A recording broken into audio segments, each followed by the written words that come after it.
As we all know, at this point in the story, that Amato's goal is to revive his daughter.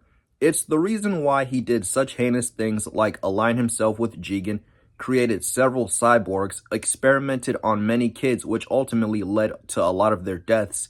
It was all in the name of trying to revive his deceased daughter.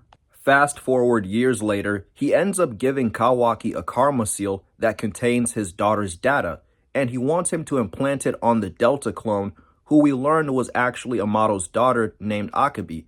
However, Kawaki has always been hesitant on giving the karma due to a possibility that it may backfire and actually create an Otsustuki. In this video, I want to dive into the possibility that if she actually turned out to be an Otsustuki, then what would her future be? I don't think Kawaki would be the one that would kill her. However, I do think she'll end up dying anyways.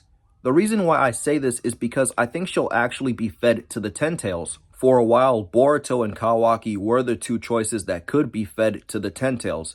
But as of now, it's clear that neither of them will be used that way. Although, I think Akabi will take their place. It's been mentioned multiple times throughout Part 1 and Part 2 of the story, whether it's from Ishiki to Momoshiki to Code, that they want to gain the chakra fruit from a fed Ten Tails. So I figured at some point this has to happen, and making it Akabi makes things that much interesting rather than it being Boruto and Kawaki. Cause first off, who would be the one to use her? I personally think it would be Code, and I'll explain why this would be the most fascinating one. Despite the fact that Code has taken L after L, it's very obvious that he's being set up for a major comeback.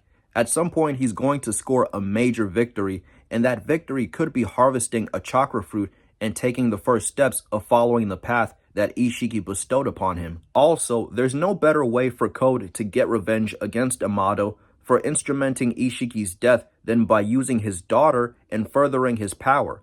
He took away someone he valued the most, and now he gets to do the same thing back. And it'd be very interesting to see when this would happen, because right now Code is looking for Boruto and Koji, and Kawaki doesn't want to revive Akabi as of right now until he gets his limiters removed and gets rid of the Shinju, Boruto, and Code. So who knows how this will all play out. But maybe Amato does something to Kawaki that makes him revive his daughter earlier than he wanted to. After all, Amato is a guy that does like to have multiple contingencies. So probably after doing this, Akabi somehow comes into contact with Code, and thus the opportunity of harvesting the chakra fruit is more feasible for him, especially if she's not as strong as Boruto and Kawaki. Then he's really got a shot at doing this. All in all, one thing for sure is that this whole saga of Akabi's future in the series is going to be a very complex one that can go down so many lanes, and it's really exciting to see what's going to happen. Anyways, that's all for today's video. Let me know what you guys think about this in the comments down below. Take care and have a great day.